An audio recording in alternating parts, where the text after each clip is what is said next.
Kaugnay niyan, mas pinabilis pa ng Philippine Crop Insurance Corporation ang validation para sa claims ng mga magsasaka na apektado ng ashfall ng Bulkang Mayon.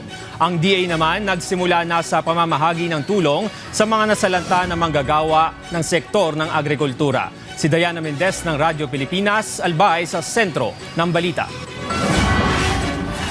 Tutulong na ang Philippine Crop Insurance Corporation sa mga magsasakang naapektuhan ng muling pag-aalboroto ng Bulkang Mayon dito sa Albay. Batay sa datos ng PCIC Bicol, mahigit 4,000 na mga magsasaka ang maaaring makatanggap ng indemnity claims base sa uri ng kanilang pananim at lawak ng pinsala. Yung sa subsidized po na insurances po natin, yung mga naka-RSBSA, per crop basis naman po kasi yung pag-indemnify namin. Then subject pa rin po naman sa actual field inspection as to the severity, kung ilan ang pwedeng mabayaran.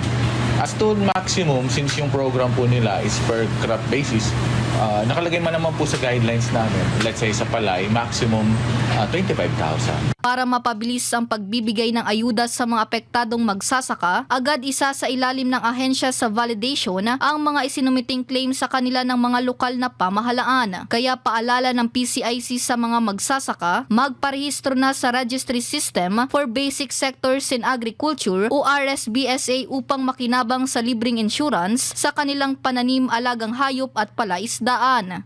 Ang national government po is nag-allocate naman po ng subsidized crop insurance na lahat po na naka-RSBSA ay mabibigyan ng libreng crop insurance para po pag may mga ganitong sitwasyon na may hindi natin inaasahang kalamidad or saka mga pest and diseases po, kahit po paano may babalik pong kapital sa atin po mga farmers and fisher folks. Ang Department of Agriculture naman nagsimula ng magbigay ng tulong para sa mga magsasaka at mangingisda sa lalawigan. Sa katunayan, namahagi ang DA ng mga binhi ng palay at mais, mga gamot at supplement para sa mga alagang hayop at fingerlings. Bukod dyan, mayroon ding inilaan hanggang 25,000 piso na loan assistance sa ilalim ng Survival and Recovery o Sure Loan Program ng Agricultural Credit Policy Council na may zero interest at maaaring bayaran sa loob ng 3 taon. Batay kasi sa inisyal na tala ng kagawaran, umabot na sa mahigit 6 na milyong piso ang pinsala sa sektor ng agrikultura dahil sa aktibidad ng Mayon, habang mahigit 80 magsasaka ang naapektuhan. Sa ngayon, patuloy ang pagtutulungan ng mga ahensya ng pamahalaan alinsunod sa utos ni Pangulong Ferdinand Marcos Jr. na tiyakin ang agarang pagtugon at pagbangon ng mga magsasakang apektado ng pag-aalboroto ng Bulkang Mayon. Mula rito sa Albay, para sa Integrated State Media, Diana Mendez ng Radyo Pilipinas, Radyo Publiko.